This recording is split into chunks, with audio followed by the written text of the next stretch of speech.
Ridgway was born on February 18, 1949, in Salt Lake City, Utah,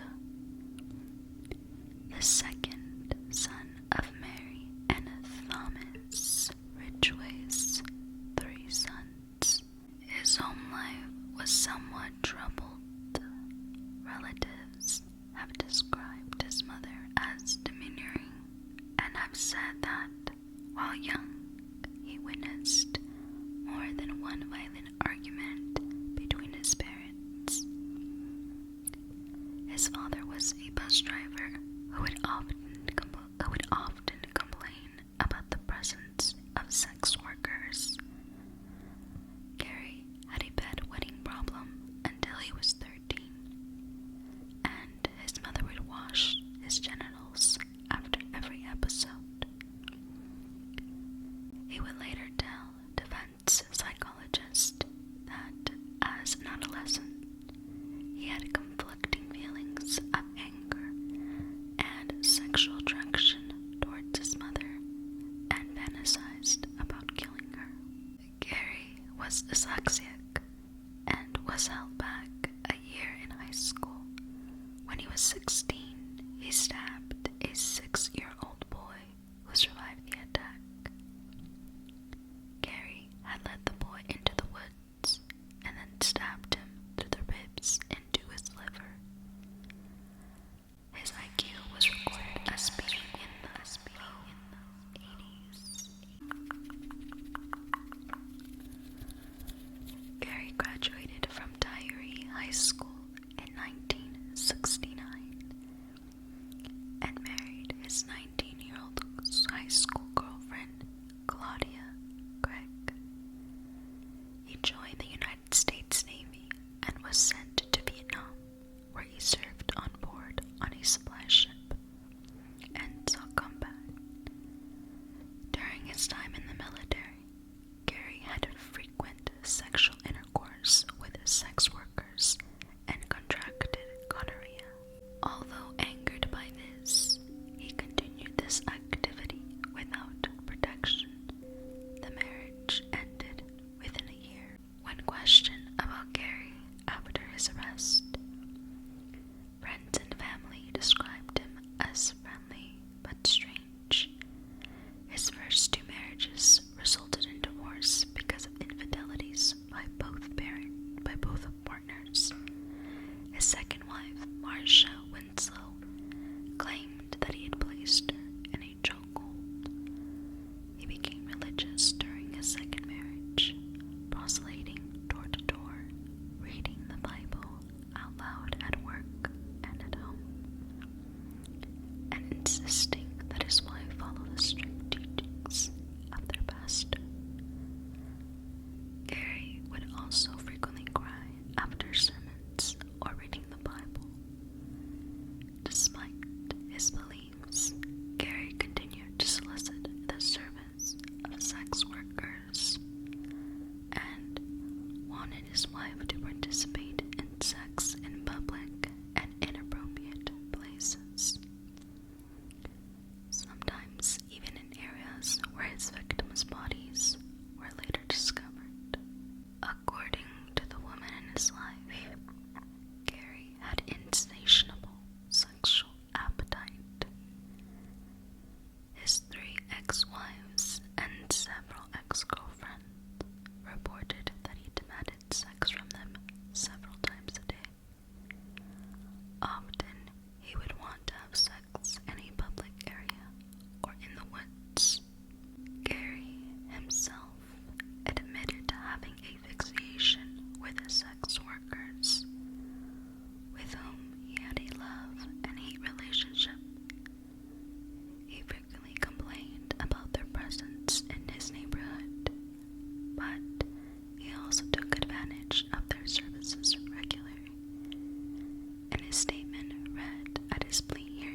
offered his opinions on the psychology, motivations, and behavior of the killer. He suggested that the killer was revisiting the dump sites to have sex with his victims, which turned out to be true.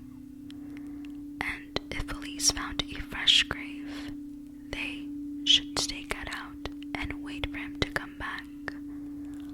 Also contributing to the investigation was FBI Special Agent John E. Douglas, who developed a profile of the suspect. Gary was arrested in 1982 and 2001 on charges related to prostitution. He became a suspect in the Green River killings in 1983. In 1984, Gary passed a polygraph test. On April 7, 1987, police took hair and saliva samples from Gary Ridgway. Around 1985, Gary began dating Judith Monson, who became his third wife in 1988. Judith claimed in a 2000 television interview that when she moved into his house while they were dating, there was no carpet. Detectives later told her that he had probably wrapped a body in the carpet. In the same interview, she described how he would leave for work early in the morning some days, ostensibly for the overtime pay. Judith Monson speculated that he must have committed some of the murders while supposedly working these early morning shifts. She claimed that she had not suspected Gary's crimes before she was contacted by the authorities in 1987, and had not even heard of the Green River Killer before the time because she did not watch the news. Author Benny Moorhead interviewed Gary Ridgway in prison, and he said while he was in a relationship with Judith Monson, his kill rate went down, and that he truly loved her. Of his 49 known victims, only 3 were killed after he married Judith. Judith Monson told a local television reporter, "I feel I have saved lives by being his wife and making him happy." The samples collected in 1987 were later subjected to DNA profiling. On November 30th, 2001, Gary Ridgway was at the Kentworth Truck Factory where he worked as a spray painter when police arrived to arrest him. He was arrested on the suspicion of murdering 4 women nearly 20 years earlier after first being identified as a potential suspect when DNA evidence conclusively linked semen left in the victims to the saliva swab taken by the police. The 4 victims named in the original indictment were Marcia Chapman, Olba Mills, Cynthia Hintz, and Carol Ann Kristen.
stated that his lawyers, led by Anthony Savage, were closing a plea bargain that would spare him the death penalty in return for his confession to a number of the Green River murders.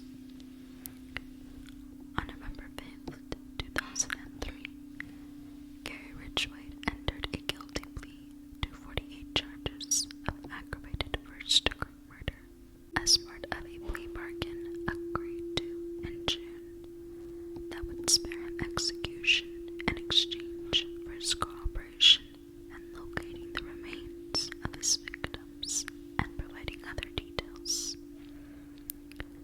In his statement accompanying his guilty plea, Gary Ridgway explained that he had killed all of his victims inside King County, Washington, and that he had transported and dumped the remains of 2 women near Portland to confuse the police. Deputy Prosecutor Jeffrey Bart noted that in court that the deal contained the names of 41 victims who would not be the subject of State versus Ridgway if it were not for the plea agreement. King County Prosecuting Attorney Norman explained his decision to make the deal. We could have gone forward with 7 counts, but that is all we could have ever hoped to solve. At the end of that trial, whatever the outcome, there would have been lingering doubts about the rest of these crimes. This agreement was the avenue to the truth, and in the end, the search for the truth is still why we have a criminal justice system. Gary Ridgway